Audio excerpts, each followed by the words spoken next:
now that we are all good and acquainted, we're basically family, we're going to go ahead and jump into one of the 3 scripts that we got for this week. We are going to start with Melissa's Shame. And just to reiterate, she told us a little bit about the script, and it is her first one. So we are going to start with what we loved about this script. And the floor is open. Tell us what you loved about Shame.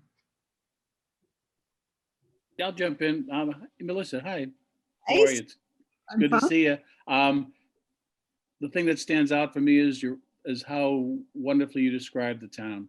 I mean, I think the town is a character in this because it's unique, and you just write so well in terms of the descriptions of the town and its people. And I love Wade. I still love him, even though he's a bit of a butthead, but great writing.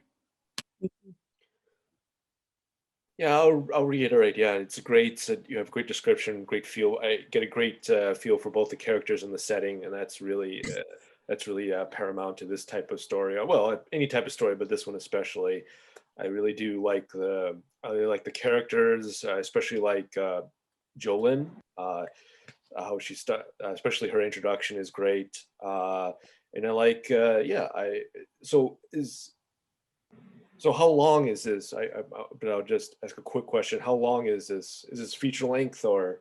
Yes, feature length. Feature length. Okay. All right. Yeah. No. And that's exactly what you need in an introduction, is to introduce the setting and the characters, and you did that very well, and with the descriptions and everything. I'm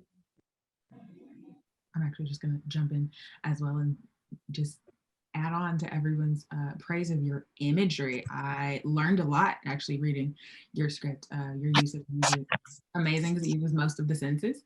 I also really like that you used a few devices that I haven't really seen in scripts before. You used juxtaposition in the scenes where you had kids. So there was a set of like little boys on the swings, and they were in a more affluent part of the town, and then you had the 2 children, the brother and the sister, who were in like the poor, desolate kind of part of the town, and you just juxtaposed those really well together. It wasn't like overhanded. It was just kind of like a moment for the audience to really understand what you were trying to teach them and bring home the subject matter. So I really, really appreciated that you used kids to do that, because you could have very easily used adults, and you kind of took a break from using Rose and Grandpa and sort of the older age bracket, and you used children perfectly and balanced, giving them all personalities for the times that we saw them. So I really, really enjoyed that and thought you did a great job. I was really intrigued by the setup, especially like after the incident after Grandma Rose leaves the bar. I'm really intrigued by what that story is. Like, one, what's a story between Wade and his daughter, and then what Jolene and Emma are up to, and if Grandma Rose is in on it. So it really did start the ball rolling for me to say, okay, where is this going to progress? So I loved how you set that all up there. I'm going to add to that. I really love the sisterly relationship between Emma and Jolene, how they're young and inexperienced, but they also have this little bit of evil, conniving plans together against the guy, I forget his name. You know who I'm talking about, Wade. Yeah. And also that they have this belief in this, some kind of mystical, something to do with the grandma or the grandpa, I think. And I'm curious about how it's going to pull out. But I really loved learning about their relationship. And I actually have family in Indiana, really, really, really different than me. I grew up in Northern Virginia, but they call me a city slicker. That's how bad it is. They think this is like urban area. But I think you captured very well the feel of the town over there, like someone else was saying. Really good job on that.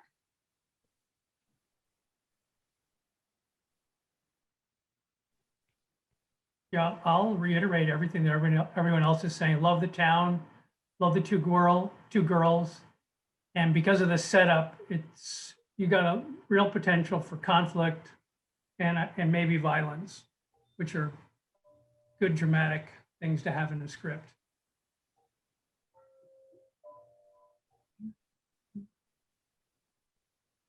I'm just gonna also say that I really liked that for a while, I didn't really know who was the antagonist in the film, but I didn't mind. I met Rose first, and she's wearing her jeans and her Nikes, and I was a little bit thrown when you told us her age. I was like, oh, okay, she's nice, she's fun.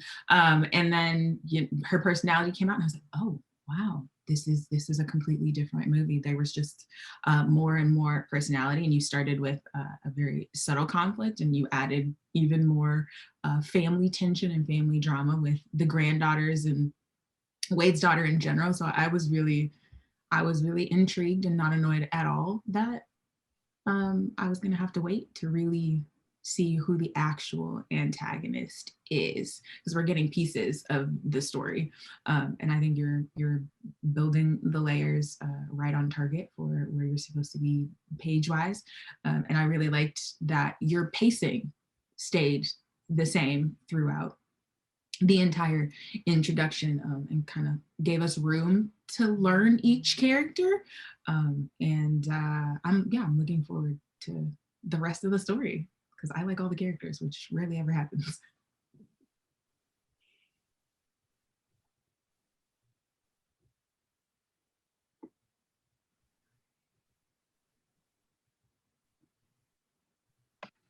I want to give you a thumbs up too to this image of the girl with her snot coming down, and she has her tongue, like, so gross, but so effective and interesting. Mhm.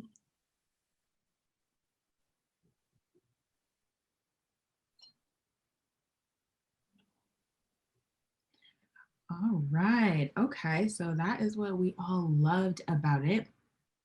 So now we're going to get into the second part of our feedback process, which is where we help the writer sort of hone and just focus in on things that can make their script better. So if anyone has any critiques for Melissa, go ahead. The floor is yours.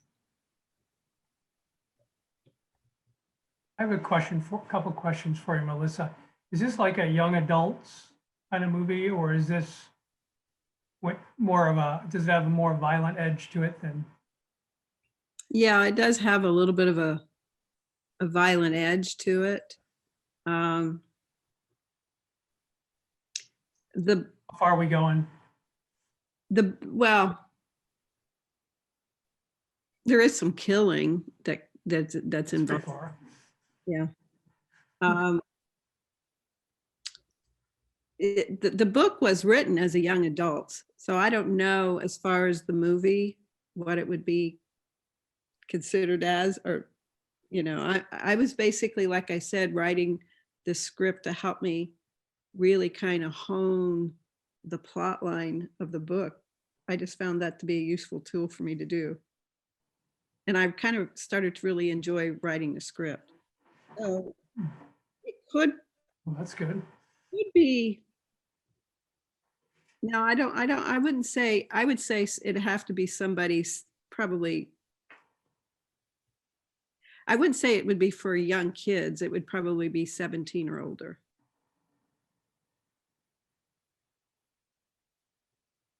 Yeah. Well, Emma seems kind of dark. Like, she seems like a really dark character. I'm wondering how she, like, I don't know if, like, if this is the plan to make her go darker. Because she starts off pretty, like honestly, talking to little kids about Pennywise, and even some of the little comments she made to them seemed very like just messed up. Like, so I definitely felt like you could, like, it could go on to like and that gets me thinking in terms of rating, maybe closer to maybe a rated R, if it has a rated R feel, just how dark I felt like anyway. I don't know if that was the intention. I agree with her. I agree with Gina. Yeah, one of the lines that raised this for me was when she's in the bar and she says, Operation Humiliation is about to begin, or something along that line. So by including that line, that to me made it sound like this wasn't going to go very violent, that this was going to be some young girls. But if you cut that line out, or it's more ambiguous as to where the movie's going. And since he's got a gun and they're going into a bar and kidnapping him, the movie could go anywhere. But the moment you put in Operation Humiliation, you just kind of go, humiliation, how strong an emotion is that? Versus this, it sort of begins as kind of a revenge story. And you're kind of waiting for the girls to off the guy or do something bad to him for the rest of the movie. Yeah, no, yeah, you're basically right there. It's the girls take revenge through humiliation. So they're going to humiliate this guy. But then things begin to spin out of control. Yeah. Because of the characters they're dealing with. Sort of like, the character of Wade, I always saw him as the character in Pulp Fiction. Like when, the guy was like looking at his gun, they were in the car and they wrote, I can't remember the names of the characters, but the John Travolta character. And he ends up shooting the guy's head off. It's that sort of thing, he's just looking at his gun or something or talking and then he kills the guy. It's that kind of feel to Wade. It's hard to tell him, it's hard to see him as a bad person. He's just a person of his environment, so. I would, my only comment is by putting Operation Humiliation in there, it sounds like it's, it sort of sounds like it's the start of one of these military A-team movies. Operation Humiliation is about to begin. But also the other part of it is just that it kind of lowers the stakes because we already know that, this is just a humiliation story. You strike that line and you have a guy with a gun and two girls who are bold enough to go into a bar and roofie him, I guess, or something. Then there something could really happen here. And I wouldn't lower the tension too quickly by putting in Operation Humiliation.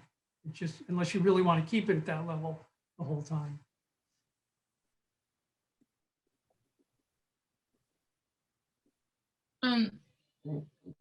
One suggestion I would make is, now knowing that you started out as a novel, it makes a little more sense to me when I was reading it, why some of the scene description, scene direction felt dense.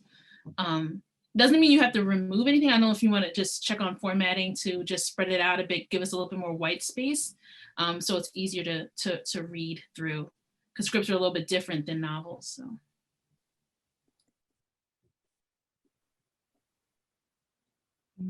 True. All right. I just have one question.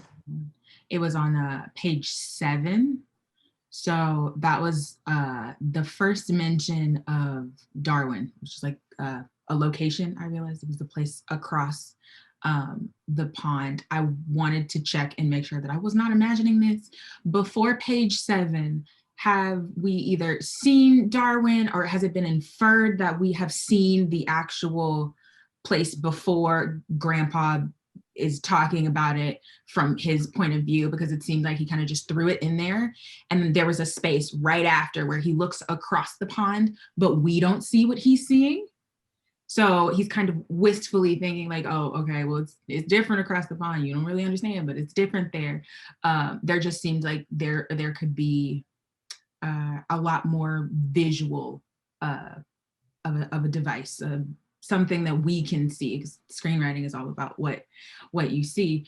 And you had already done such a great job laying the groundwork with, dialogue and exposition, and also the setting and using characters from each side of this town. So when you talk about Darwin and use a character with an emotional connective tie to that, someone like Grandpa, I found myself wanting to see it. I was like, oh, are we going to see Darwin?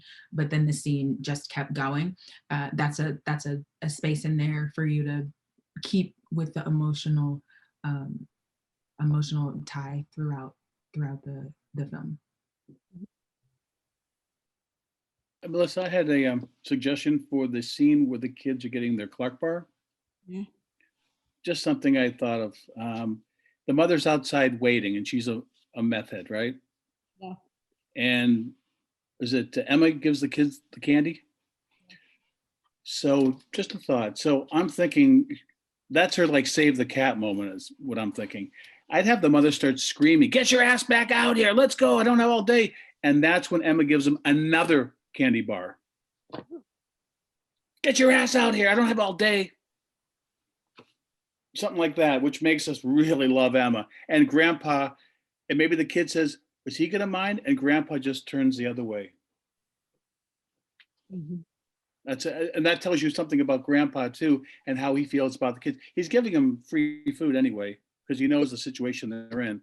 Yeah, he's giving most of the people free food. Yeah, so he's just kind of, and maybe one of the kids says, is that okay with him? Which shows the kid's got a little bit of integrity. Mhm. And then Grandpa just turns away. Or looks at something else or starts sweeping the floor or something. It's just a little scene that establishes Grandpa and Emma's relationship to this family. So just a thought. Good idea, Steve. The only thing that I would say against that, and not to disagree with Steve, but the only thing I would say would be that the idea is that the children are bearing the mother's shame. And if she comes in and she does anything, it's sort of like her kind of like being part of it.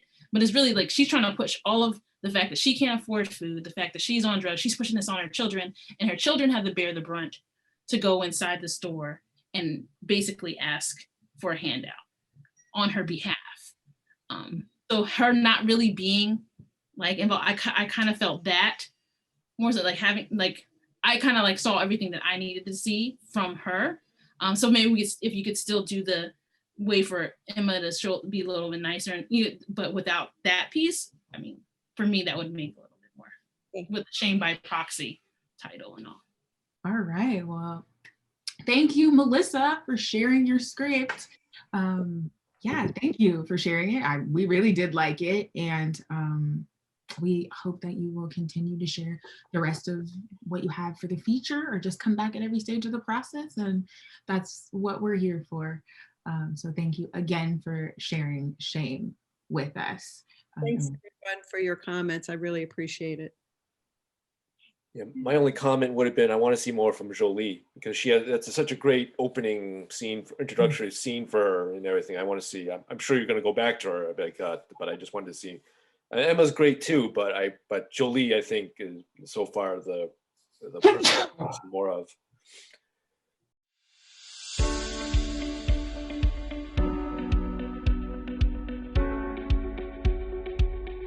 All right, so we are going to move right along into our second script for the night, entitled One Night in Eternity, from none other than our very own Kenyatta Hoskins. Rob, you got your hot tub scene, so I hope you got. Tell me, oh baby, did I ever? Did you ever get it? I hope it was everything you hoped for. Chocolate love, baby. All right, so we are going to talk about this script, and again, we're just going to go through our normal process of saying what we loved about the script first, and then the second round of feedback is more for critiques. So, if anyone wants to start off, Rob, I feel like you want to start off talking about what you loved about this script. Kenyatta, imagine if you'd put that scene into your horror film script. That would have done something there. Kenyatta's not on speakerphone. We can't even talk to him. Yeah, like I said, I can't, because most of everybody there, they're related.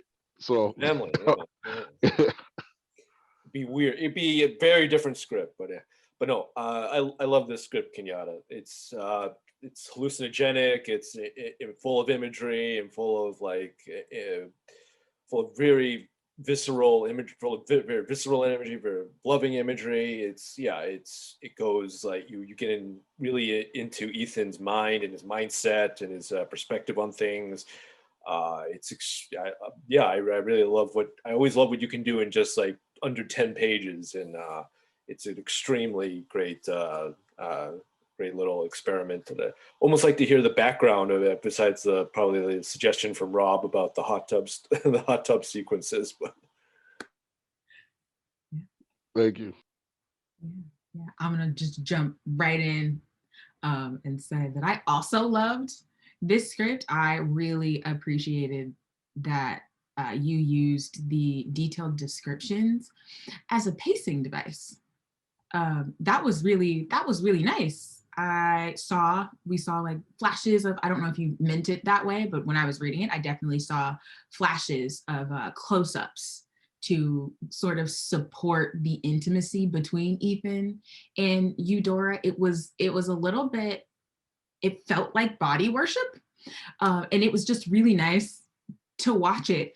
I chuckled a little bit when I saw the line that you had about like there was a porno on TV when he woke up, and I was like, it doesn't hold a candle to what just happened.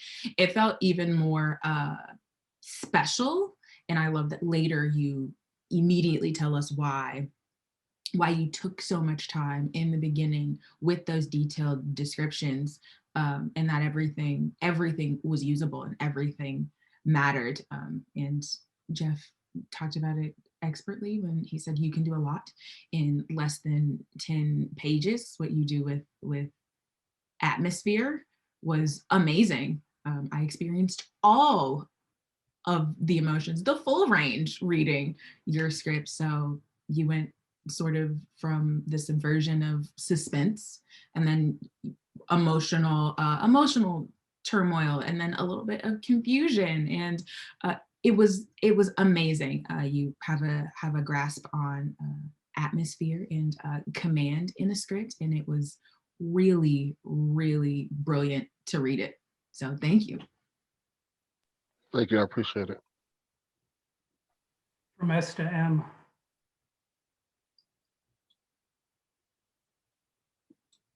What you say? I said the full range of emotions from S to M. Kenyatta, what's your log line on this? I wrote it out. I have to read it. Yeah. I didn't memorize it, but yeah, I have to take a look. I'll answer that. Just let me look it up, and I'll answer Sure. that. Well, Kenyatta, I had the pleasure of reading this last week out loud with no prep beforehand. So at least this time I got to at least read it without feeling like on display in front of everyone. So it was definitely very poetic. Like, honestly, the descriptions were very poetic, even though it was graphic. It was very poetic, very visual, very artistic way to display some of these very erotic scenes, explicit scenes. But even the descriptions afterward, the jellyfish, like that scene, I really, like, for me, that's a very visual piece, and I enjoyed that part. It felt very artistic in the laying out of this story. So that I enjoyed that. Thank you. Yeah, I'm just something to add on to that, Kiana. It was I was like, this, I actually read it multiple times. I was like, wow, that's just so powerful. Especially like the beginning of with the hot tub scene. I was like, wow, that's a different way to start off a film. It was good. Oh, I really liked it. Thank you. I'm going to piggyback on that. I like the way you brought us in. You brought us in a really enticing, arousing manner, and I just like the way you led us through this whole experience of the guy with the imagery, nice imagery all the way, and the whole thing about him talking to Endora as he's being rescued. He's not quite sure where she is, and she says, it's not time yet. And there's a lot of I felt, a lot of pain in your character as, he's trying to, I guess his wife has died, and he's having a near-death experience, and he kind of sees her again. So nice job with all that. Thank you. I want to also reiterate with everybody's comments. I felt like your pacing was very, very good. I can't believe you got all that in 10 pages. I felt that you created a real mood that activated all the senses. So I thought it was very well done. Thank you. And Yada, I think that detail about the shark that snaps up the seagull in a moment, and how Ethan falls back and crawls backwards to the wall, was really a lovely image.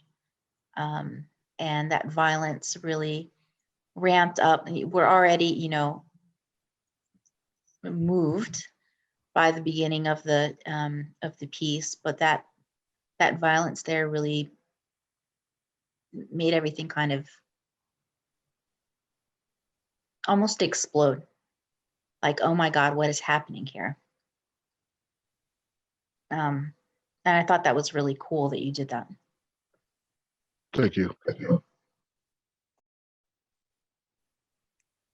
I really like the imagery of the tsunami just outside, because this has happened in real life. There was a guy who lived by the beach, and he was used to the beach being so far away, and suddenly he woke up to the sea right in his living room. So, I mean, if you've pulled that from real life, that's really ingenious.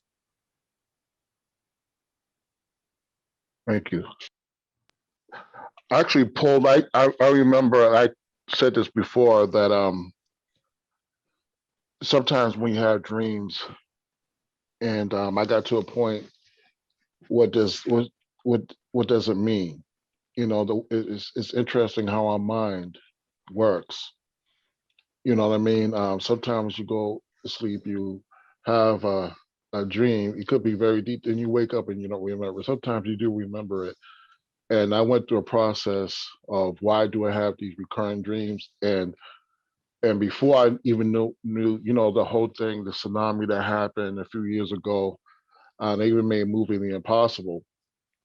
Many years before that, I used to have a lot of dreams about tsunamis. So I'm kind of drawing back from my personal experience from my dreams. It definitely shows it. I also add on what I said before by saying you balance sort of us questioning like what's real and what isn't, especially with that phone call. Like you keep us guessing as, oh, is this really happening? Is this after he wakes up or not? And then you slowly start to figure out, nope, he's still hallucinating and still sort of in this dream state. And yeah, dreamlike is also a word I would like, a word I love using with stories and movies.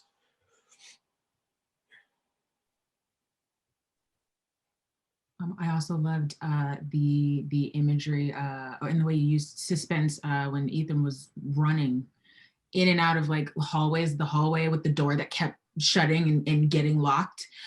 There was a lot of things that you did masterfully right there in that little hallway, with the image of like this dark figure that we never fully saw, but we felt the presence of, and that he just kept narrowly escaping it. And then you coupled that with the conversation and with the near-death experience, and all of these layers for examples of maybe what people envision grief as, like the whole entire gamut of grief. Some people self-medicate, some people use other people to medicate, and it's a struggle nonetheless, and some people feel like they can never wake up from grief. So you were giving us different examples of your subject matter, and that was really powerful for me in that moment, to see him sort of physically running before he jumps in the water. To see him sort of physically running away from something he doesn't want to look at. He feels it, and it's chasing him down, but he's constantly running away from it. But he wants to run to his late wife. So that for me was really powerful and really solidified the message of your film for me on that page. That was great. Thank you. Kenyatta, if it's not too much to ask, what do you think happens in this movie?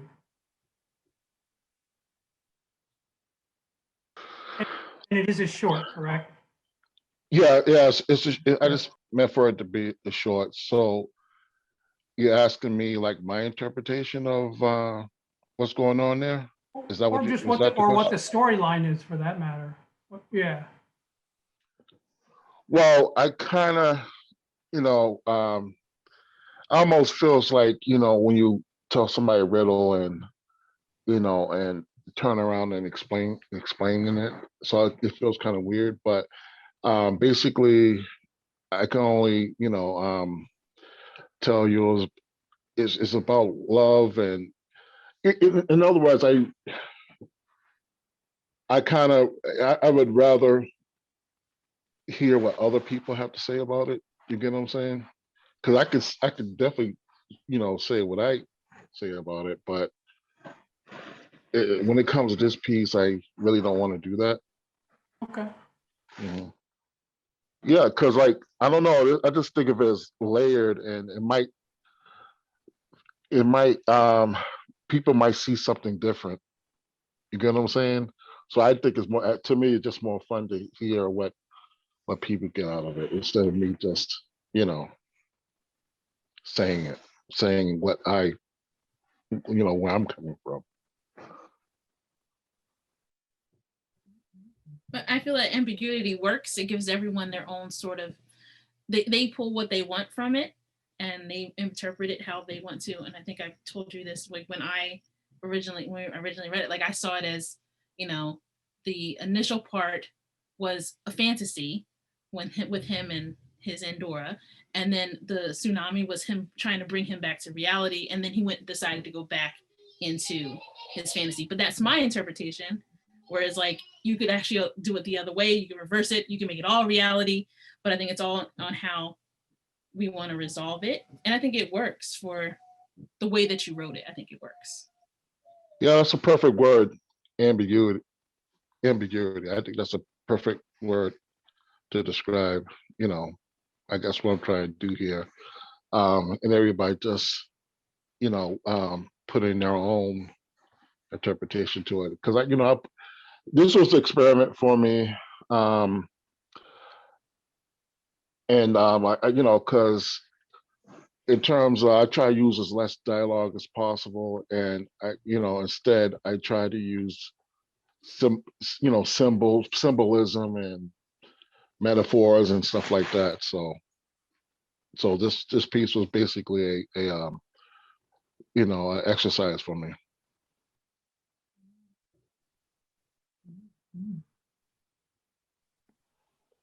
It's great to sometimes stretch yourself out like that. No, yeah. Again, I can only reiterate so many times you did so well. At least for me, you did so well with this piece. Thank you. I actually do have one thing I would have loved to say, and you definitely don't have to add that.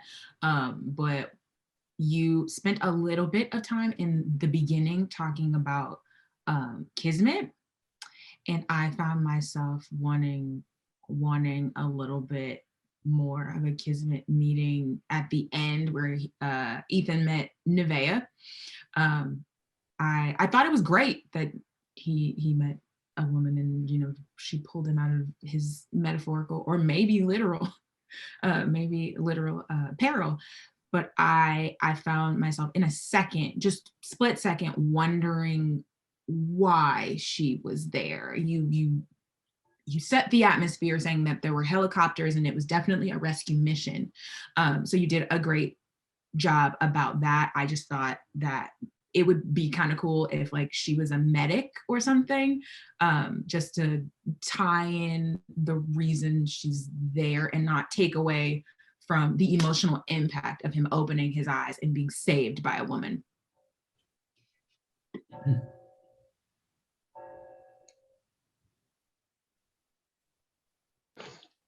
I know we're in the part where we give assistance. Yep. Okay.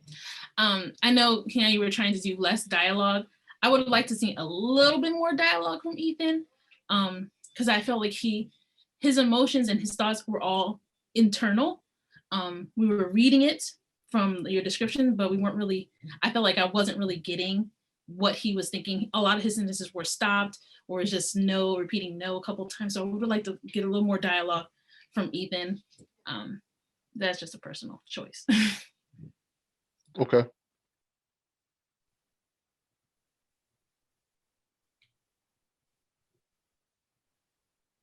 This isn't to give any criticism or comment, or it's just a question that I have for myself, really. I was in the group with Gina reading it. I was reading for the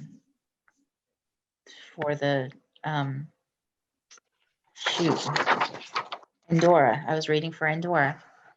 And it's a very different experience for me to listen to Gina read the scene directions, as opposed to listening to myself reading for Endora in front of some people, as opposed to reading it with my mind's voice all alone, when I can really just kind of dig into the meaning and the symbolism and how important some of these images are to the story, and even, you know, things that I relate to in my own life, as opposed to what is it going to look like once it's on the screen. So, you know, I feel like my own reaction to this piece is being shifted over and over again every time I approach it. That's it, just a comment, no critique or anything. So I guess what you're saying is it's one thing to read it, but I guess what you're wondering how a director would execute what's on the page. Is that basically your comment? How am I going to react?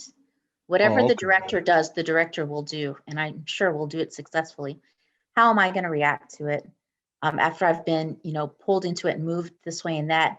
And there's, you know, I mean, some things in here that I really felt like connected to, including the name of my last ex-boyfriend. So it was very, you know, I felt like I had a very personal connection. I don't know what's going to happen. Maybe I've already gotten as deep as I can get into it, and the film will make me feel a little bit farther away. You know, I guess I'll just wait and see after you film it. I got you.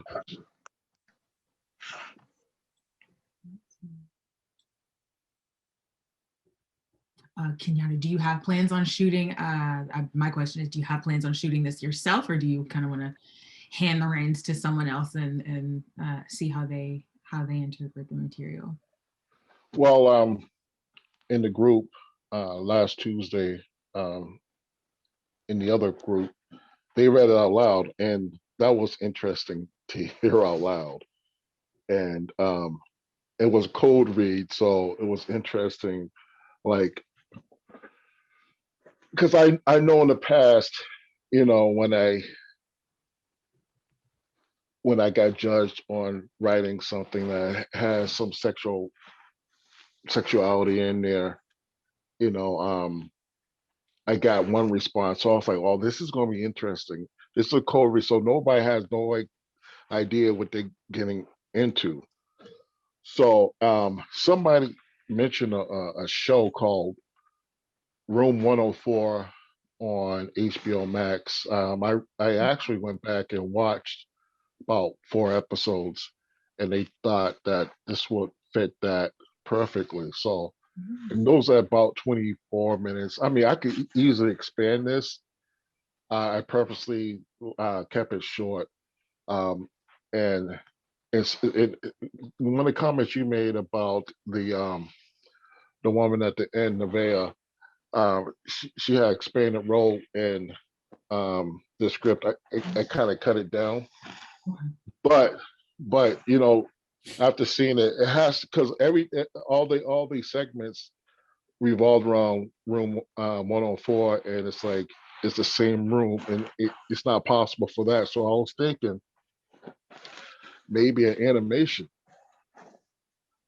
Maybe there are some folks that I know that are into animation. Maybe it'll be an interesting animation, like a graphic novel, not graphic novel, but like like a short story and a graphic novel, maybe. I definitely like the second time when I read it, like without being on the cover, but after the fact, I definitely imagined it more of animation, especially like I said, that scene with the jellies, the shark, and then you think about like production wise, it's kind of hard to replicate a tsunami, but it definitely gives way to that visual artistry that we read on the paper more so than live action would, I think. And you can actually do it. You can produce it. You can do whatever you want with the actors because they're not real. So you don't have to worry about intimacy like coaches or anything like that. You can do whatever you want. Yeah, so I'm going to explore. I'm going to explore that possibility, and like we talked about last time, I already knew ahead of time that to actually film this, unless I could, I mean, I could cut things out and stuff like that. It will be very expensive, especially if you go all the way with it. It would be too expensive. I don't have money like that, but so I'm definitely going to talk to some people who are into animation, and present it to them and see what I can do. What if you do, instead of animation, some sort of like stop motion clip art kind of thing? So you see the shark appears, but it's just a clip art shark, and it devours the seagull and a lot of this stuff, and that would make it very surreal to have to clip still images together and create motion out of them. Animation, of course, it's really easy for them to do all of this. But if you do a clip art project, it's more jarring. It's actually, I think, ends up being more surreal because you really have to fashion the images. Everything has to be handcrafted because we're not expecting you to get a shark. We're not expecting a live tsunami, but you can definitely clip this art, and probably you don't have to pay for it. I'm sure you can get free clip art somewhere, and create the mood that way. Yeah, okay. All right, that's an interesting idea. I can take a look into that. Out of curiosity, Kenyatta, what kind of would you put a soundtrack, or would you put any kind of music in it? I think, see, the thing is, when I wrote this, I kept playing the same song over and over again. And the song is by Isaac Hayes, and it's called By the Time I Get to Phoenix. And the song is 18 minutes long. So, I've heard that. If you ever, I don't know if anybody heard that song. Is anybody familiar with that song? Glenn Campbell. What's that? Glenn Campbell's song. He covered a Glenn Campbell. Right, but have you heard his 18-minute version? I have actually, yeah. Yeah. So I got a lot of inspiration from that song, and in terms of that's a whole different animal where you're putting a song that already exists, especially it's not royalty free. But if I could come across somebody who composes music and kind of let them listen to the song and see what they can do to kind of replicate that mood, or that get inspiration from that song, I think that will work. It's interesting that you're talking about sound, because I didn't even realize this until Irene brought up the soundtrack. Thank you for that. When I was reading this, I read it 3 times. When I was reading this, I had one specific sound in my mind the entire time, and it's the only thing that changed was kind of the volume, and it was the sound of water. It was very connective and very anchoring for me. It was also the thing that took me from suspense to feeling the weight of his emotions to actually when it engulfed him and he's in the water with all the jellyfish. It became a device and it became the atmosphere itself. So I was hearing water the entire time. So every time Ethan was cut off in conversation, I was thinking, oh, well, maybe there's a swell outside and he's so used to living around water that, he doesn't think anything of it until it's consuming him, until he has to think of Endora again. So that was what I was hearing the entire time. So you might want to use what you've already put a lot of attention into and use the water somehow. Okay. You could just play with the intensity of waves. You could just vary that and, create emotion out of that. Right.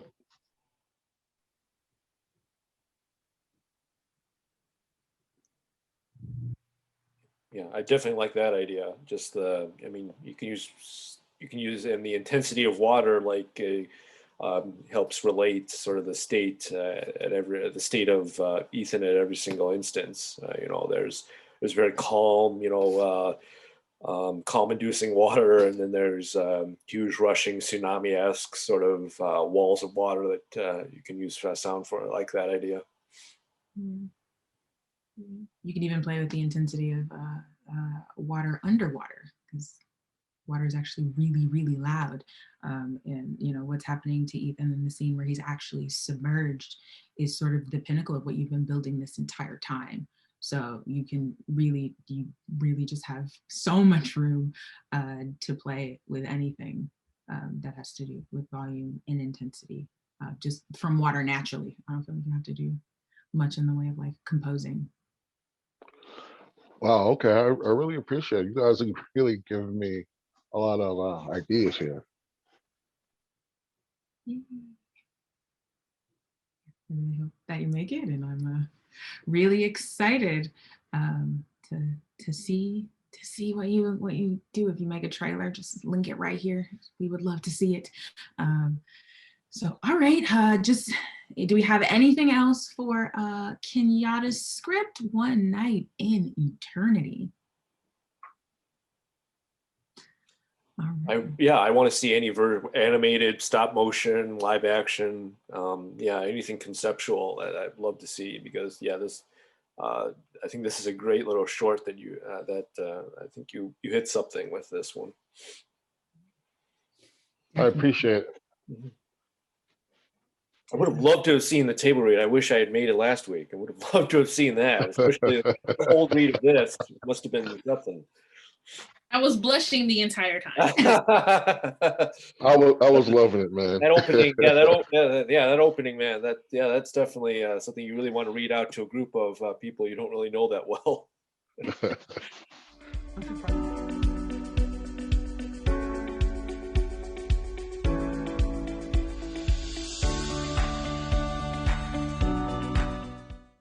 So we are going to move right along into our last script for the night.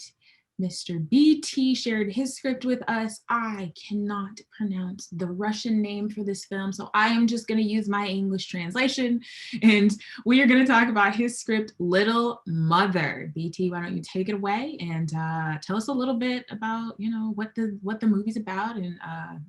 Well, the Colonel comes from last week, actually, or 2 weeks ago, I should say. And Tatiana seems to be popping on and off. She must be having trouble with her internet. Anyway, she had a contemporary story that had a couple of building blocks that related to treasure hunting and whatnot, and that kind of clicked a couple of things. And in my mind, part of and how I ended up here is I wasn't quite understanding in her script how she was connecting a modern day character all the way back to the Russian Revolution, because I was thinking, well, if she had anything to do with the Russian Revolution, she'd have to be 130 years old today. And so I just kind of shrugged my shoulders and said, well, what if? And I started working my way backwards and said, well, what if? What if a dancer? What if there's a child? What if there's a grandchild? Where am I? Well, it's New York City. It's 1977. That's where I landed. And and then I began to think about that time, what it was like for the city, for a lot of people. And the basic log line here is, let's see, a struggling dancer in 1970s New York City is offered a life-altering reward if she can figure out her estranged grandmother's Russian Revolution secret. So that's the essence of it. And I've been living with with these scenes and these characters for all of 2 weeks. So this is very much a first draft, and we start to wander through this this chase after information and where it might lead, and whether it's going to bring her the answers that she's looking for her own life. Okay, thank you for sharing that. And we're gonna jump right into what we loved about Little Mother, but I'm gonna stop you right here. Can we get a Russian translation for the name of the script? The thing about it, Matryoshka, I guess, is more or less how it's pronounced. That we in America talk about the old-fashioned Russian nesting dolls, the wooden ones, as a lot of people call them, babushka. Dolls, but that babushka is grandmother. That's where babu comes from, as far as the Cindy's reference to her grandmother. Matryoshka is this idea that this little doll is of a peasant woman who's essentially very pregnant, and this is what she's releasing. But Matryoshka, according to my research anyway, basically is little matron or little mother. Ultimately, that's a working title, just as a place to start. That's one area that I really have to do some sit down and do some proper brainstorming on, because it's not going to work as a title for an American audience, that's for sure. Thank you for the translation, because I found myself trying to say it and I was like, okay, no, this is embarrassing. Just keep reading the script. Don't butcher it. Yeah. Well, that's part of why we start in that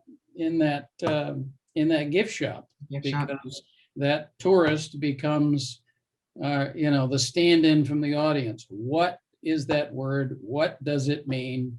And and that helps to get us over that hump. Yes, it does. Great scene, by the way. I loved it. Love that we started in a gift shop.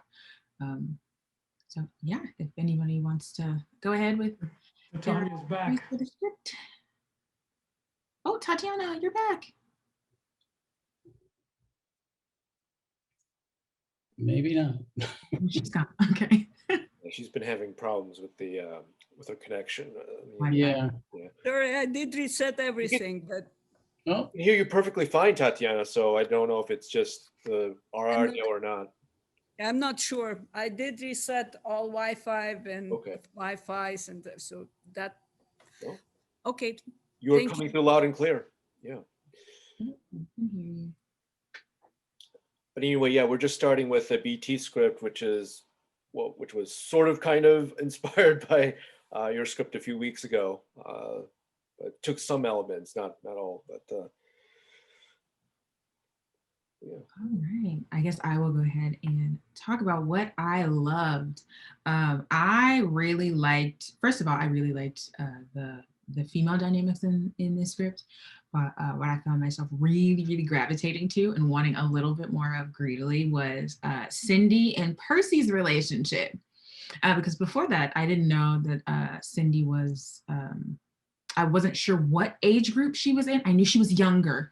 And I didn't know if she had, any dance friends, but then, you took us through a day of her auditions or a week of her auditions. And I saw that she didn't really have friends her age, but when we met Percy and saw their interaction together, that felt like an organic friendship, that like two people who shouldn't know each other at all and interact at all have this sort of you scratch my back, I'll scratch yours relationship, and that gave a little levity to the script, and it was a really nice way to drop in some information from the city know-it-all or the neighborhood know-it-all. Right, the neighborhood oracle. Right, the neighborhood oracle. That was really great. I loved that dynamic, and I loved that it made sense. Like you didn't have to pull the character of Percy like too far from the left or the right. It just made sense for him to be there and for him to be an active character. So I really loved that. I also loved Babu's introduction.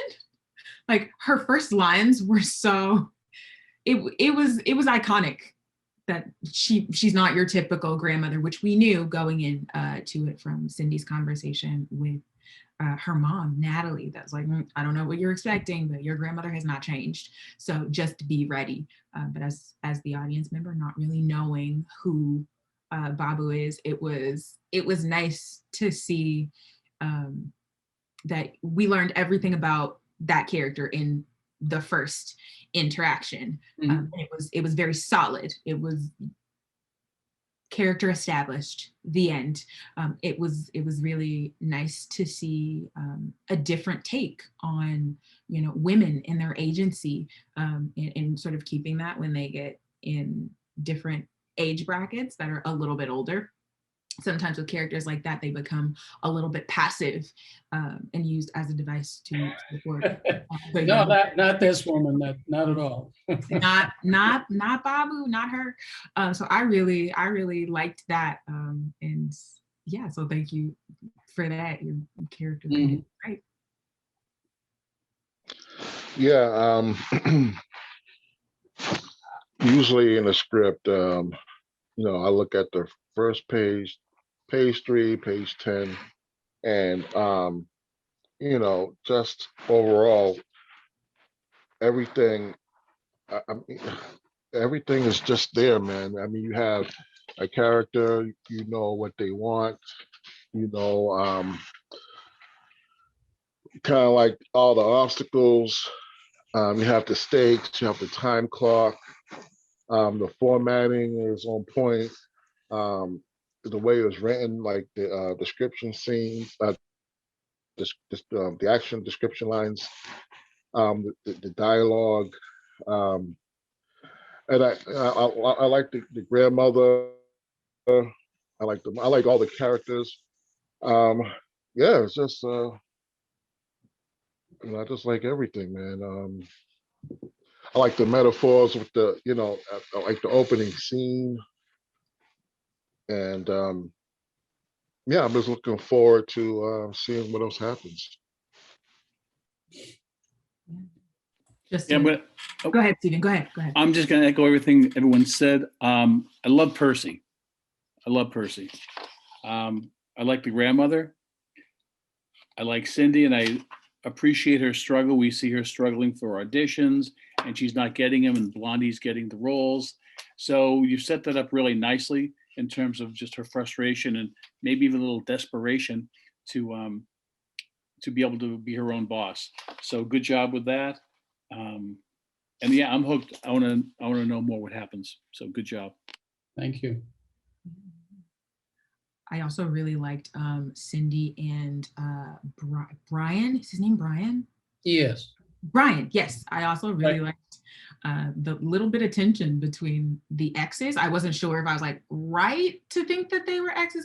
Anyway, I loved it. I loved that Brian also he sort of came into the story with a little bit of a redemption arc.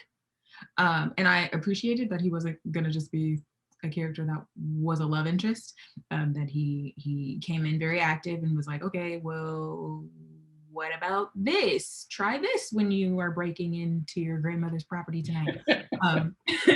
He came in really helpful after showing us his personality, and he sort of gave Cindy room to stay the main character, because it's really easy for romances and love storylines to eclipse the heart of the story, and you didn't really do that. So I found myself kind of really wanting them to go on the journey of getting back together. So I was thinking, maybe she should ask for more advice, since the card worked, the library card that he gave her worked again. Maybe she has to like return it, and then that gives her a different reason to see him again. I just found myself wanting more for Cindy than just her being her own boss. Like, she can't work all the time. So I found myself wanting more. More of a there's room certainly there to flesh that out. In the end, it becomes a question of time and pages, and and not, as you say, not letting a love story, interrupt the rest of the journey. And the reality is there is a lot to unpack going forward. I mean, the setup's there, but there is a long way to go. Yes, Brian, I don't think Brian gets completely lost after this, but you talk about, women agency and all of that sort of thing. It's something that's in the back of my mind as I'm writing this, is I do not want to end up with, the stereotypical nonsense. We've highlighted these three women and their very challenging dynamics, and they deserve to be seen through, and with Cindy at the lead. And that's the core goal. The rest is is continuing to figure out how to tell an interesting story. So yes, I wanted to add that I felt that the mystery does hold the interest. You kind of want to see how this all kind of unfolds. I thought that the pacing was very good. I thought the dialogue sounded authentic. And those were a few. And I did like the heightened suspense that's there. You kind of get a sense that there could be some danger in this. it is hinted at, yes. For me, like, I don't know if anyone mentioned this before, but I definitely love the period that you've chosen to discuss New York City in particular.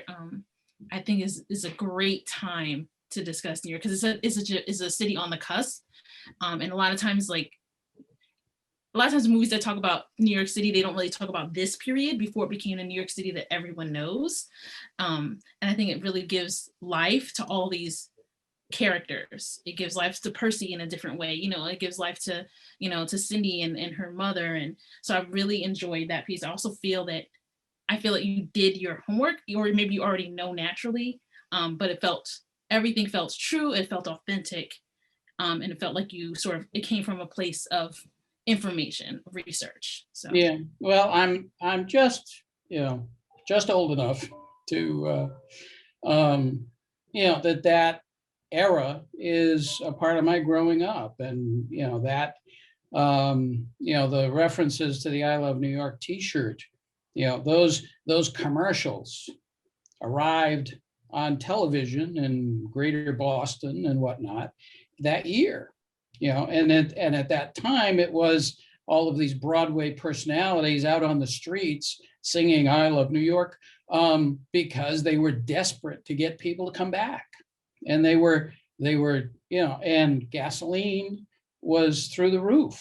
We don't realize between I did do some more detailed backgrounding just to make sure I had my that my recollections were properly in context. But the price of gasoline in just a few years going into 1977, it went up by 75% in 4 years' time.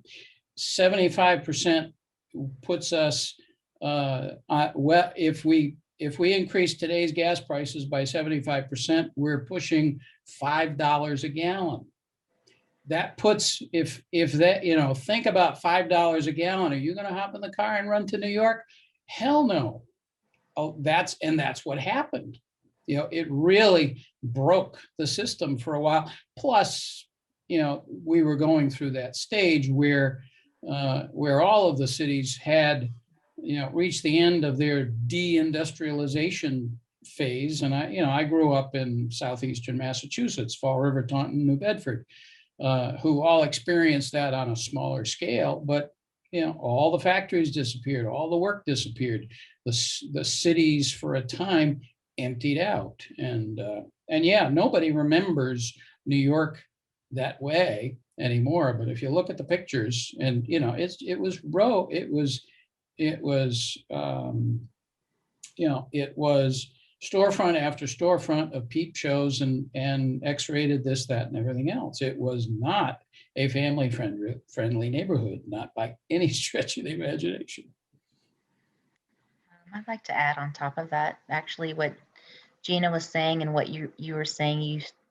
You said the word desperation, and there's so much desperation in this piece, from the city to Percy, her job situation, her mother having given up her dreams, the family that's broken apart.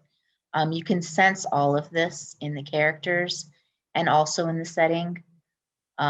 They just strengthened each other by putting them together. Mm-hmm. I think that was my favorite thing. I liked a lot of things about here, but that was definitely my favorite thing, was that feeling of I don't know what else I can do. It has to get better, but I don't know how.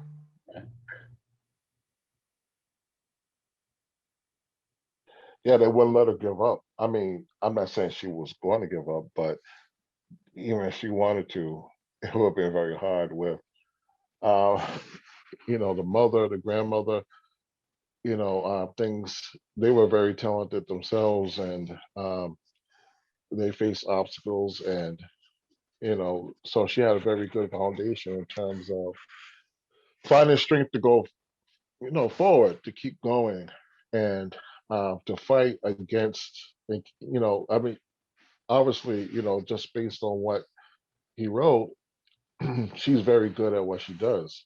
Mm-hmm. So much so that the only reason why she's not getting the jobs that she wants is due to her ethnicity. And imagine having to push through that, and that has to be, very difficult for anyone.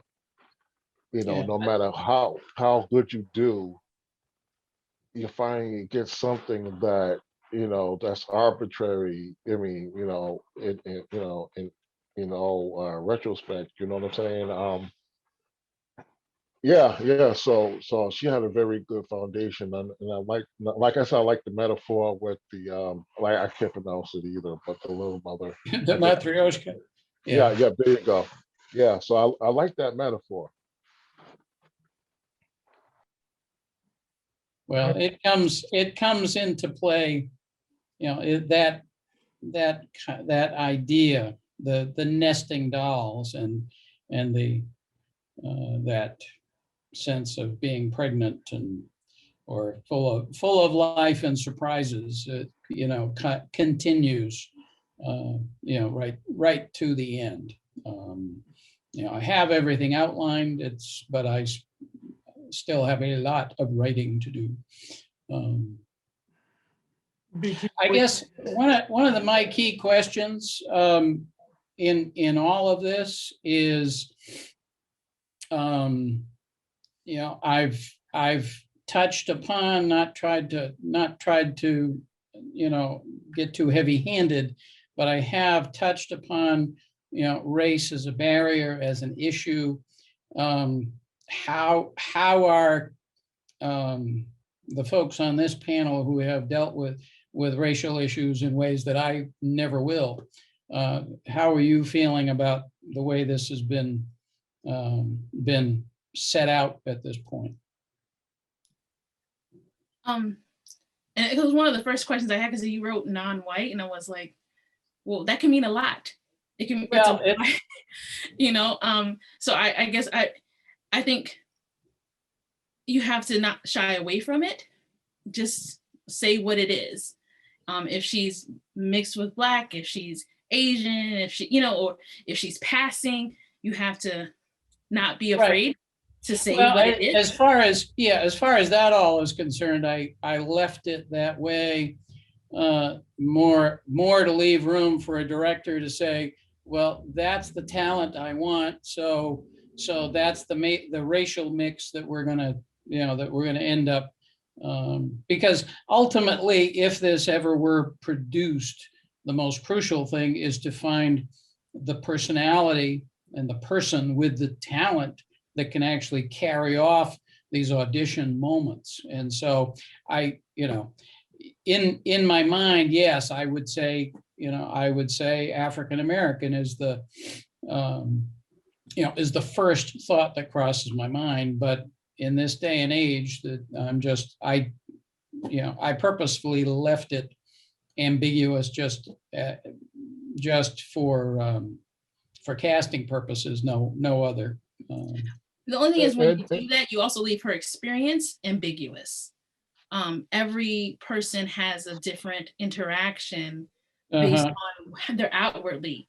So someone who looks Latina may have a better chance than a woman that looks partially Black.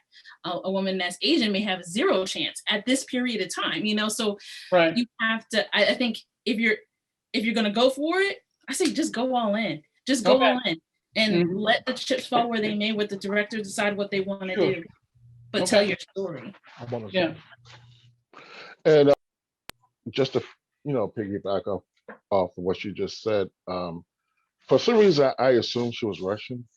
I don't, you know, maybe because, you know, the background of the, like I said, I can't pronounce it, but because at first I got confused. It was like, okay, because of her ethnicity, I was like, oh, okay, maybe, you know, maybe she's Russian, maybe she's Russian Jew, or, you know, I agree that you should just, whatever you want to make it, you know, you don't have to, I mean, you can leave it open if you want to, but at the same time, don't shy away from it, because in terms of casting, no matter what ethnicity you are, you're going to find, you know, there's a plethora of talent out there of different ethnicities.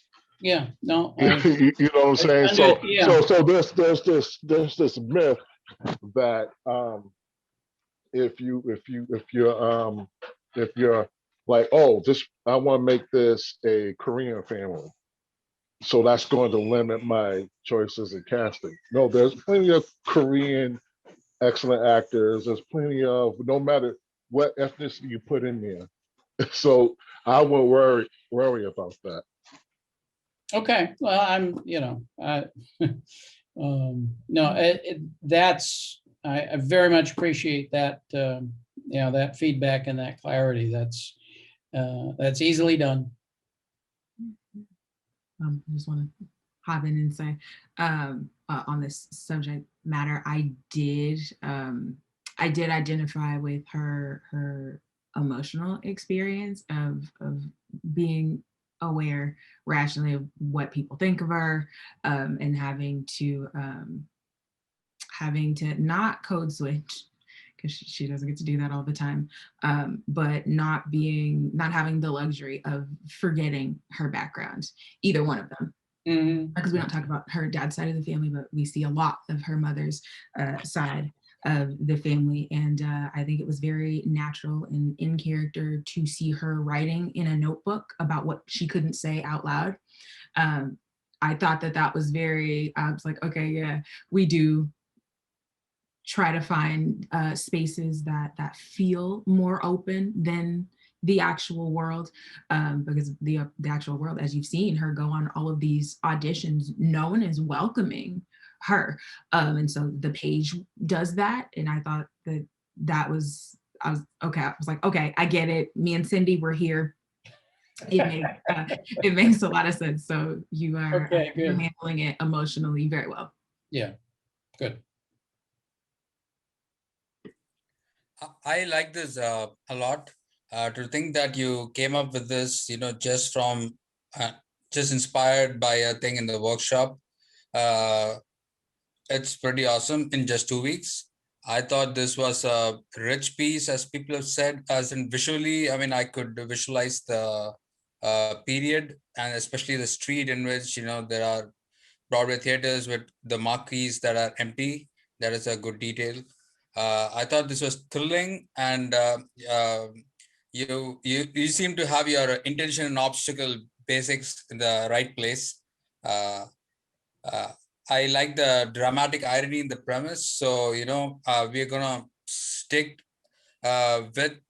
stick till the end to see what happens, whether, the grandma finds out, whether she gets the, object out of it. So that is fantastic. And it reminded me of Black Swan in a good way,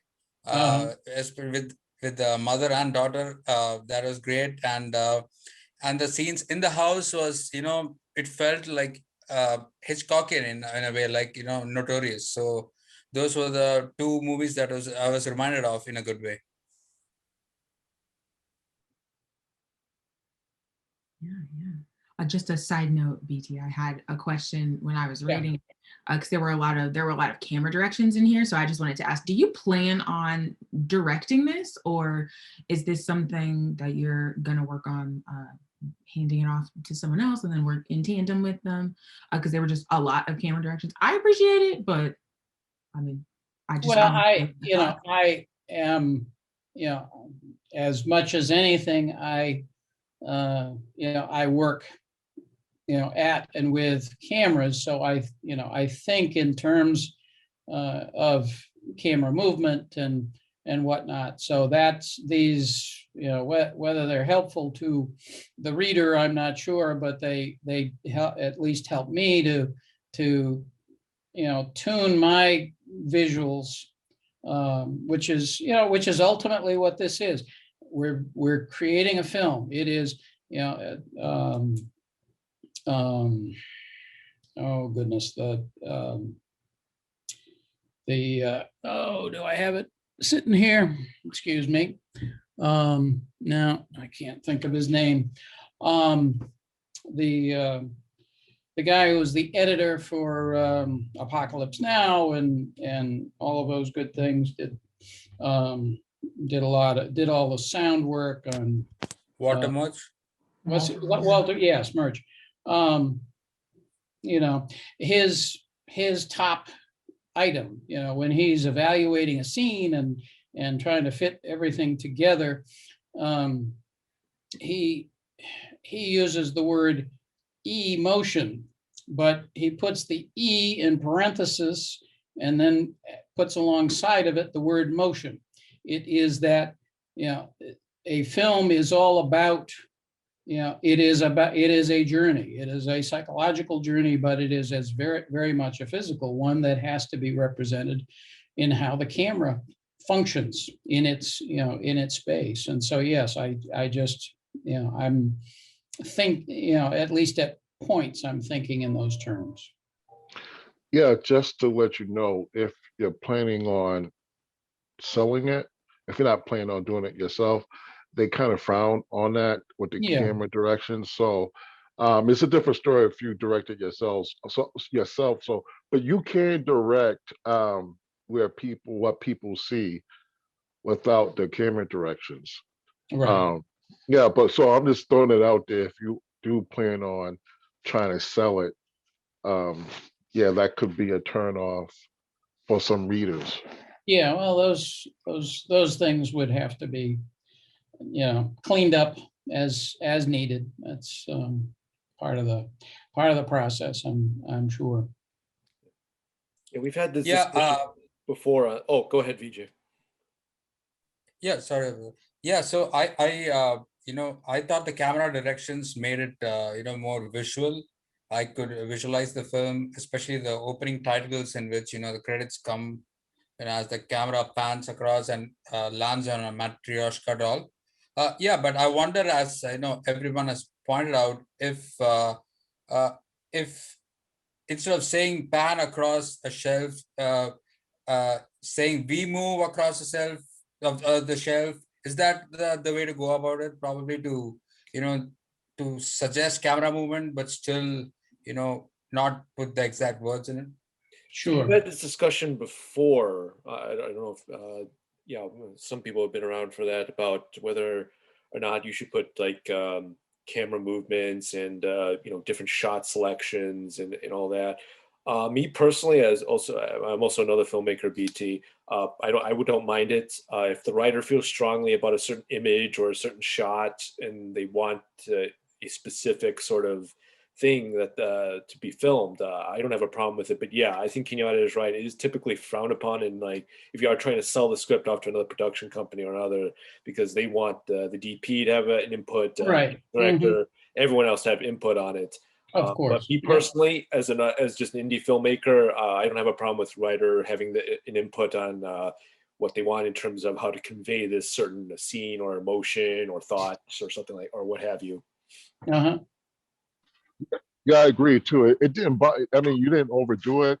That's number one. Number two, it really didn't bother me. I'm just speaking on, how the industry or how readers, they could be very fickle about certain things. Yeah. And I know that's one of them. Well, it's important to be aware of that. That's for sure. Just changing a few things around, you can keep those things in, but without it being actual like camera directions, you can definitely keep those images in what you want. But yeah, right. But definitely always, sometimes that even falls into union rules about who gets to determine what shots in terms of the DP, in terms of lighting, in terms of, and all that. So yeah. Yeah. BT, one thing I had a little trouble figuring out is why your lead character, when she's approached by the guy on the street about let's find out what grandma has, she so quickly sells grandma out and is on board with the whole caper. Yes. I just found that incredibly jarring and thought, this is not a noble person, this is not a decent person who are following to Boston. Right. That would have been my question. How sympathetic do you want to make Cindy? Yeah. But you got to keep in mind, it's 1977 New York, and the town is full of creeps, which is going to make it even more jarring for her to, talk to this guy, unless he's got a photograph of Babu, or he's got information about Babu. If someone you don't know brings a photograph of your grandmother, but turn on Granny. You're turning them into the police at that point, yeah. Well, yeah, that's going to be a tough sell for her to cozy up to him, but you've got to figure out a way for that to happen. I feel like there was like a scene missing. Like I was missing something, like something happened that made her switch. Okay, I'm definitely going to do this. I feel like there's something needs to make her decide that this is the right thing to do. Right. Maybe it's something like, you've everything, all the scenes she's in revolve around Broadway world of the time. Maybe if she's going to an audition, she meets a Russian producer who looks at her, recognizes her name or something, and bada leads to, this is your grandmother. And then after she's maybe lost that audition, the producer calls her back, but doesn't want to talk to her about the role. he wants to talk to her about grandma.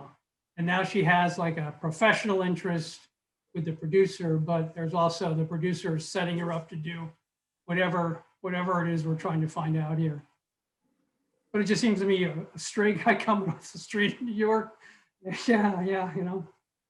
Yeah, have him have some Yeah, connection. no, Still selling all kinds of things in New York at that time on the street. Right. Right, Yeah, have him have- this is true. It's that, well, like I say, I haven't been living with this 2 weeks. group of characters very long, so I haven't had, but yeah, somewhere in there, I will, I agree, there is some other bit of development that needs to happen to get from one place to the other. You know, it's so far, I've just sort of written it as it showed up and realized that there's a second draft in here that's going to be pushing me very hard to clean up some of those issues. I have some interesting factoid. Yeah. Mikhail Baryshnikov Yes.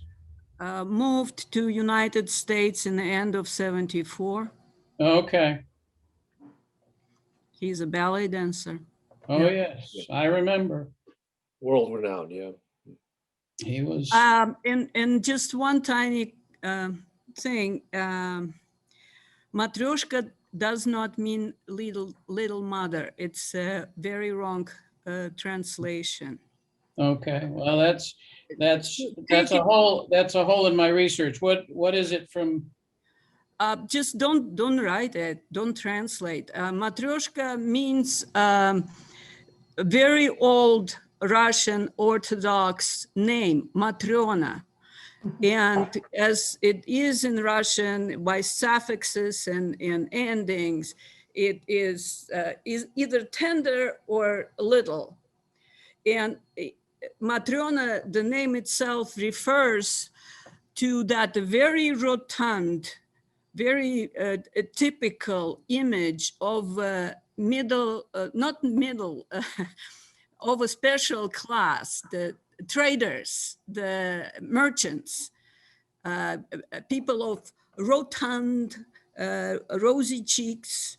So, and this is why this doll is called this name. I see. Okay. Well, my research steered me wrong then. Oh no, it's probably is referring to Mamushka, which appears just once and in Adam's Family, and it's some sort of derivative of similar to Babushka, but it also is not Russian. So just take the line out. Okay. Yeah, and I kind of looked it up myself, and I got the same answer that you came up with. And it also said little mother as well. So when I Googled it, that's, so I'm not sure where you got the research from, but when I looked don't it up, trust Google. Yeah, no. Well, yeah. I'm not doubting you. I'm just saying that, it was a lot of different articles that said the same. So there's a lot of misinterpretation out there then. No question. Well, thank you, Tatiana, for the clarification. You just don't need this line. Yeah. You don't need the translation. Okay. BT, I don't know what the overall feel of this picture is yet, but you know, I will say, as someone who lived in New York in 1977, that you painting it as this depressing place where there's crime, to be living in New York, especially to be a woman of your lead character's age, New York was one of the best places you could possibly be. You know, this is the age of disco. Saturday Night Fever comes out in 1977. Star comes out in 1977.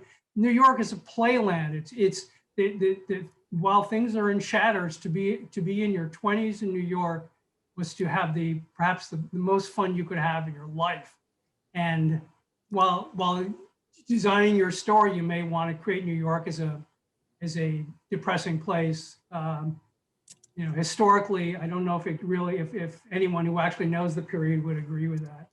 Well, I wouldn't begin to argue with your knowledge and experience of the place. My experience is most of it is from a distance. the working assumption here is that as as someone who's trying to break in, whose aim is to be a lead in a Broadway production in that era, that that neighborhood was running on some hard times because it was hard to get audiences. But yes, I know this was the year of Studio 54, and I don't even think all that. that's true, but I mean, never really studied the Broadway box office of 1960. Right. Yeah. It was booming for the time. Yeah. Studio Actually, I 54, baby. Right. Yeah, I think you're both right, actually. I think there was, what you said, Rob, and there was a lot of crime around that time. Was that around there was a strike with the trash, or trash all over the place? Because I've seen other like documentaries and stuff like that talk about. Yeah. So there is some depression in there, and there's also a lot of, the disco, the drugs, and people have a good time. There was the serial killer, Summer Sam, and I think it was around that time. And yeah. So it's kind of both, Yeah, I and think you both is also true. have the very famous headline for Ford to City drop dead. That was 1975. So we're right after the city almost went completely insolvent. And so there is all of that tension right alongside of disco and Studio 54 and all of those wonderful things that were happening, trying to bubble up out of the middle of it. It's I'm only looking at one side of the coin. That there's no question there. I have a question, BT. Where do you see Cindy and her mother living? In like where? In terms of the city? Well, I don't know, street by street neighborhoods, so it's hard for me to be very specific that way. I'm just thinking of some sort of a, fourth or fifth floor walk up somewhere in the, somewhere in the 40s, where Broadway would be walkable, and where she might wander by Rockefeller Center once in a while. That kind of midtown. So they're definitely living in Manhattan. Somewhere thereabouts, unless that's just completely unrealistic. Again, I haven't really tried to figure that out. If that part of New York, I can't say that I've got any personal experience in.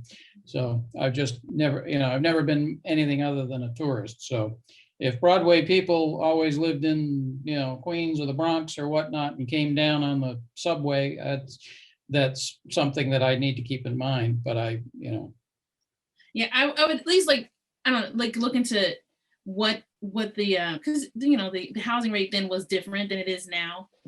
But I wouldn't imagine them living that close to Broadway. But I think I could see to Rob's point that the city was different to different people depending on where you lived. Right. Still very much true today, but definitely true then. So it probably wouldn't hurt to just sort of delve a little bit into that dynamic, and that might help sort of clean up why their experience was a little more depressing than maybe, Gotcha. someone Yeah. like Rob might, Yep. Get her to Boston as quickly as possible.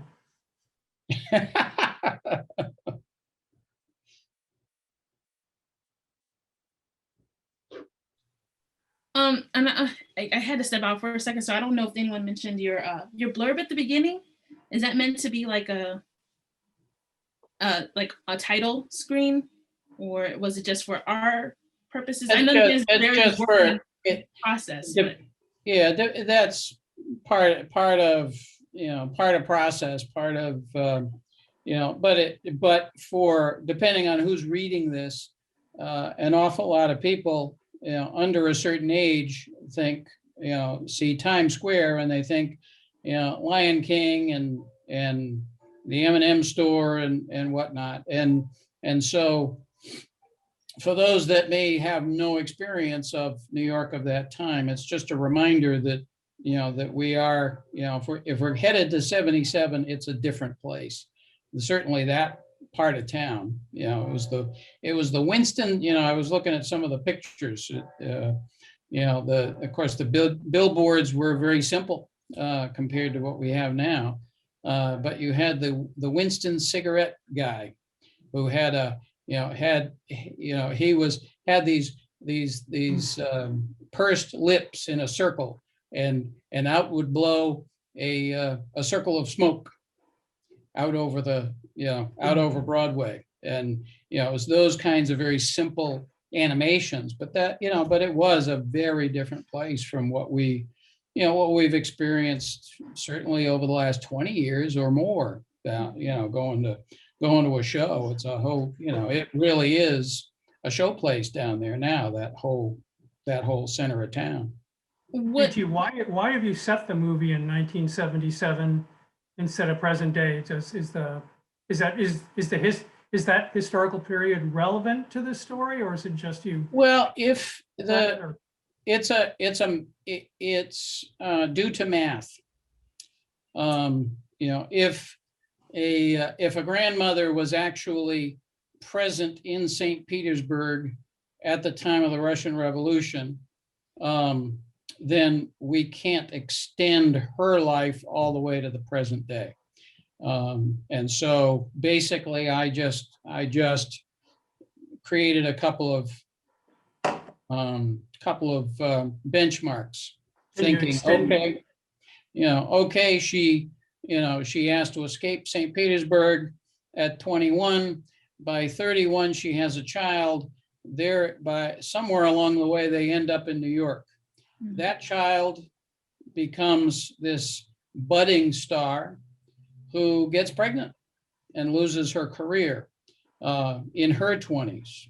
And then, King and I believe that was 1952. So 25 years later, now we have Cindy, who at that age, trying to get the big break, is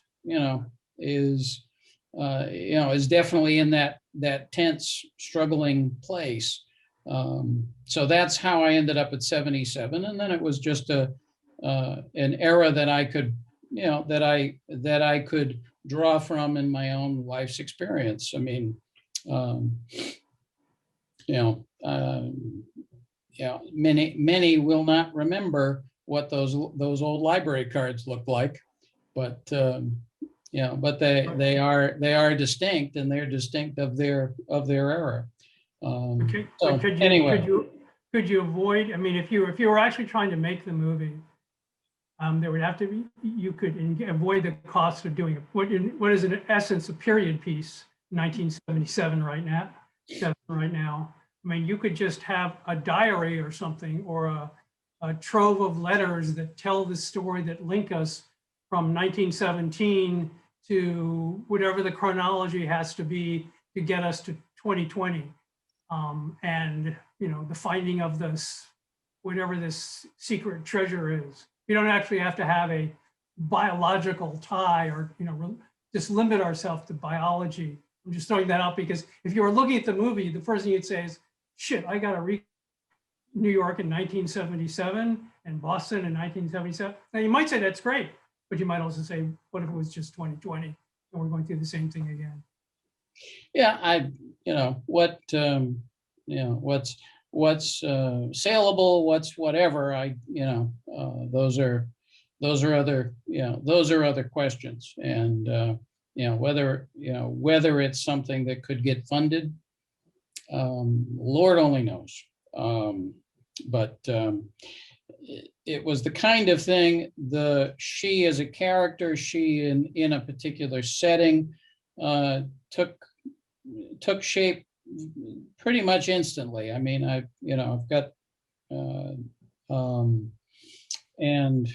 the time frame and whatnot just took hold, and it was like, okay, well, here we are. Let's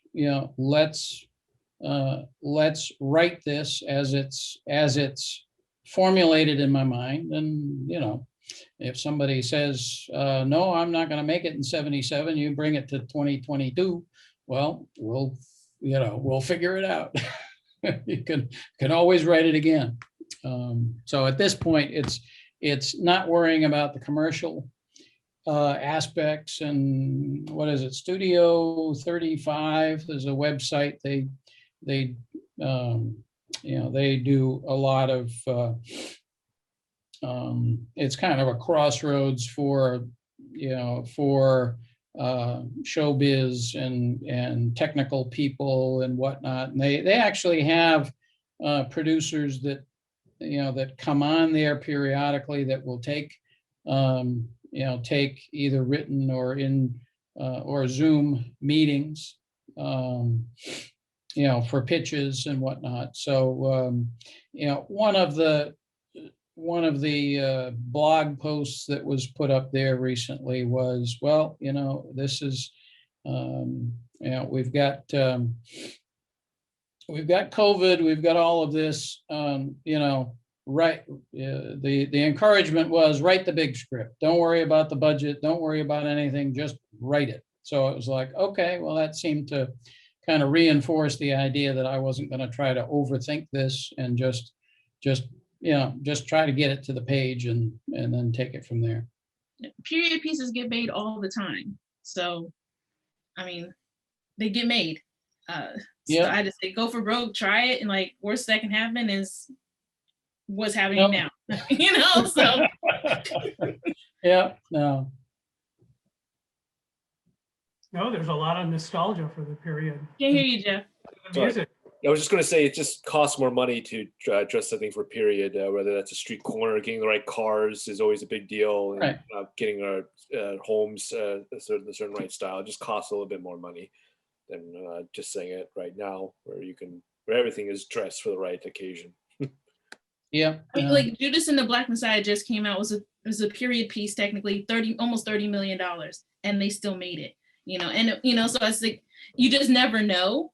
Right. What's gonna happen. Mm-hmm. And honestly, I like the idea, because like to me, I like this period. I like that it's in this period, especially for a mystery and a treasure hunt. You don't have all that tech to hide behind to solve. No, you're so it's right. kind of like an old school type, figure out how we can get this. The lack of the freedom from tech is liberating in its own way. I mean, it really is. I don't I don't do the midnight in Paris thing. I don't pine for those days. I do remember how agonizing it could be to go to the damn library to solve a problem, to answer a question or solve a problem for a paper or whatnot. Yes, it's nice to be dealing with paper and pen and thinking about phone booths and those kinds of things. I mean, it's these little things that that are completely gone from the culture that that were in their own way truly iconic. I mean, those E.T. Yeah. I just wanted to make a suggestion or ask you a question. Sure. Aside from all of this, just about your writing style. Yeah. So, and this is something for you to think about, afterwards. You probably won't have an answer for it right now, but when I was reading it, I noticed that there's a lot of, I don't even know that the verb tense is something, ing, is waiting, is talking, is thinking, is, instead of being much more active with the verbs. Right. Sometimes when I'm visualizing my own characters and I want to give them more energy, or I want to give them just the active voice, just to be more authoritative in the work that they're doing, and to show that they're like a master of what they're doing, I would say, Cleo walks, whoever. And it's a good practice as I'm writing to see it and to write it like that instead of to go back. Sometimes you do need that more passive voice if the character's being passive in the moment, and it's not a problem. But that's just something you might want to think about. Yeah, no, I am not in any way afraid of, of active verbs and those kinds of constructs. So that's not a problem. In terms of, a second right and whatnot, I am quite sure that those sorts of things will get cleaned up and get tightened up. But thank you for the reminder. I just have two quick suggestions, and even if I know this is you're still working, this is fresh, but Yeah. just I want to double back on the blurb. If you're going to leave it in, I would just shorten it up just a bit, because certain things Sure. you re-mention later, like the I love New York gets mentioned later, Right. the Broadway struggling, and that gets mentioned later. So I think you can tighten it up a little bit, especially if it's going to be a title tag at the beginning to sort of give everyone a preface, or if you could just find ways to sort of describe the city without it being told to the audience. Right. Yeah. And then when it comes to some of your characters, and like I said, this is very rough, so I kind of guess that you were just going with the flow. Yeah. You say that they're a man, and then you say his name, then they speak, but you don't say their name in the description. So it just feels like a random person's talking out of nowhere. Like the case of Vinny, he just pops his man pops his head out and then says Vinny. So if that's Vinny, I should see Vinny in the description. And Right. and then also I would like to visually, what is Vinny? Is Vinny, Right. A big bulky guy? Is he a skinny nerd? I would like to sort of see some visual in that. Mhm. That's all I got. Are you And, gonna bring this? Are you gonna bring this again? Another the next section? Probably, yeah. I'm not sure whether I will make quite as much progress in the next 2 weeks as I did the first, but we'll see over the next month or so, see how the rest of it fleshes out, and yes, there's watching a little bit of Aaron Sorkin answering questions about his process and whatnot. And his thought about a second draft is it's a complete retype. That you don't just get in there and fiddle. It's, you've got a first draft. Okay. Now you sit right back at the typewriter for, blank page, and, here's your reference. And a lot of it will be just retyped, but it's your opportunity to like you say, to catch up with, things like passive voice, Irene, and whatnot, and make things sparkle. They say that writing is rewriting, right? Writing Exactly. It is rewriting. Mm-hmm. Exactly. I talked about this before, where you can use this group, to hold yourself accountable, and if you want that, we can, give you that support. Yep. Yeah, because the next time we're going to meet is within 2 weeks. You could have a goal of, writing a page a day. So, you could say, okay, next meeting, I have about 14 pages written. So that option is there, and I kind of threw that out there to see how people felt. Some people like that idea, because otherwise, without that accountability, next thing you know, weeks and weeks gone by, you kind of forgot about this project, and you go on to the next thing. Okay, and that's the one thing. The second part is I just kind of want to know, on page 14 of the script. Yeah. I don't know if Jeff could bring that up. Jeff, is he around? Just a second. Oh, okay. He's Yeah, getting there. Yeah. Yeah. So there's I'm the getting scene. there. Okay, no problem. Like there's a scene on a train she's on the train and she has a notebook, and you have the voiceover. Now, this is just a little thing I've noticed, but if you read the voiceover, there's like a lot of information we already know. So I don't think we really need the voiceover. Uh-huh. You know what I'm saying? Right. Because because then because everything in here when you read it, we already know that. It's so really no new information. You've conveyed everything on screen that she's saying. Right. So yeah. Right. Yeah, it's not. I agree. It's not necessary. Yeah, you gotta be careful with voiceovers are tricky, flashbacks are tricky. You know what I'm saying? It's Yeah. Yeah. Mhm. I have a question. What inspired you to write this script? I remember on Saturday, I had this burning desire to write George Clinton, a biopic on George Clinton. It just wouldn't leave my mind. It's like how like that song that won't get out your head. Yeah. All his songs, Parliament Funkadelic. I'm looking at the document. So, in other words, what inspired you to write this? Well, the seeds were, Tatiana's story from a couple of weeks ago.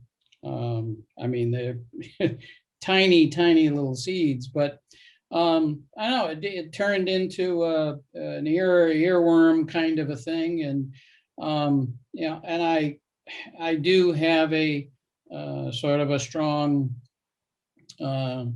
analytical, put the puzzle pieces together sort of a approach to things, and so it was like, oh, okay, the beginning was all right. Well, bits and pieces. I mean, my background, I have a background in music.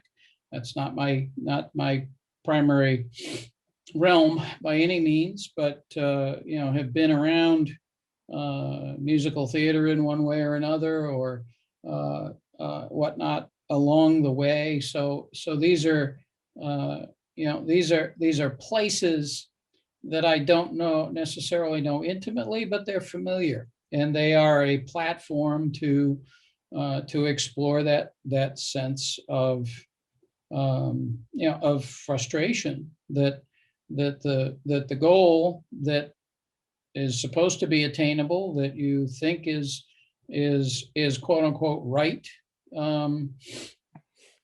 is it ain't coming, it ain't happening, and and then I don't know, the idea of the treasure hunt, the Russian Revolution.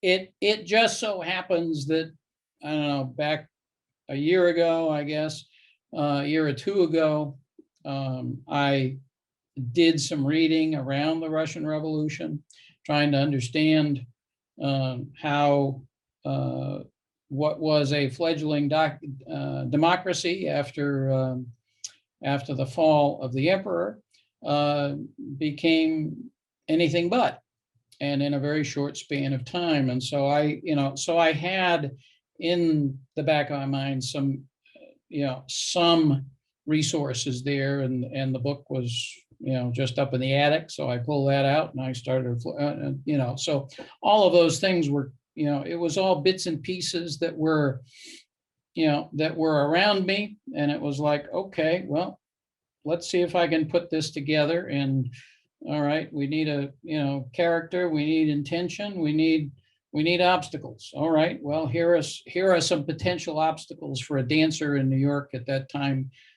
Let's see what happens. And this is as far as I've gotten. So, or I should say, this is as far as I've provided to you. I have the next couple of scenes sketched out, rough, handwritten, not typed, and and then we've got to get back to the Stephen character and how all that fits together.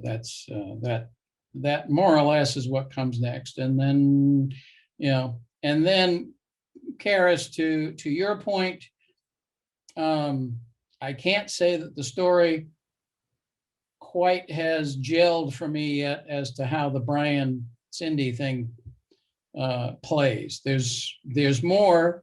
I know there needs to be more. There's questions to, you know, to explore there, but yeah, but how that balances into the rest of the story, that's one area I really need to spend some quality time thinking it through. We will be all ears when you bring. Yeah, thank you. That's what we're here for. Well, sounds like it's working overall, and that's always a good start. There's a story, it makes sense, and a lot of the other things that, you know, that's what rewriting is for. Yep. Yeah. Hey, Karis, I wanted to just tell you that there's a new book out called Soul City, which is about, I don't want to call it utopia, but we'll call it a Black utopia that was set up in North Carolina in the 70s. Well, that's perfect. Yeah. So it's called Soul City, and you know, the book's out. I just saw a review of it, so I thought I'd pass that on to you. So it's obviously real life, not fictional, but sort of along the line of what you're pursuing there. That's amazing. Thank you so much. This is right on time. I am in the throes of finishing the first 10 pages because I did make a promise 2 weeks ago that I would deliver some pages in March. So Kenyatta was talking about accountability, and you guys are definitely that for me. So this is right on time. I didn't mean to. I wasn't trying to be a nudge. I was just throwing out a book suggestion to you. Thank you. It's a little bit of writer's guilt because I haven't written today, so it was not you, it was me. Okay, thank you for that. No means give friendly nudges to your fellow writers. Yeah, whatever. And Kenyatta, I got two documentaries for you. One is called Tear the Roof Off, which is the story of P-Funk, you know, George Clinton. But there's another one called Finding the Funk. It used to be free on Amazon. Now it looks like they're trying to charge money for it. But it's a really, if you like music, you know, documentaries about musicians and music, it's a pretty good one. It's got everybody in it. Roger Niles, George Clinton. I mean, it's a long list of very talented people talking about it. So yeah, I'm halfway through Tear the Roof Off. Okay. Yeah, I'm halfway through that, so I got and I found some stuff on YouTube. Yeah. But Finding the Funk is very hard. Finding the Funk is really good, but they're charging. I mean, I don't know, but it was free, you know, a month ago. Yeah. Really So good. it's about $3, so I'll probably end up renting it because I'll try and find it for free, but yeah, no luck. Yeah. But I just want to make sure is everyone done with BT's script, giving notes? Thank you all very, very much. I'm sure. I hope A lot of good resource. Thank you. Well, you definitely have a great start to the script. It's a great involving story. Yeah, as has been said, I should have said I really like the generational aspect of the women and everything, how their different struggles and their different points of view. It's very. I think you definitely have a great start. Thank you. Agreed. Right. Well, all right. Well, close this out. We have had a very great meeting. Thank you guys for spending your Tuesday staring at my face and listening to me talk. You guys have made my Tuesday, and thank you for sharing your scripts and your feedback. That's what this group is for. We always leave it better than we come, and hope to see you and your projects. Bring your pitches just in case we have time in the next meeting. Any idea percolating, just drop it in here. That's what this group is for. So we hope to see you during our next meeting in 2 weeks. You will see this face again. Come back if you're not tired of it. Best in luck. All right. Bye, guys. Bye. See you later. Have a good one. All right then.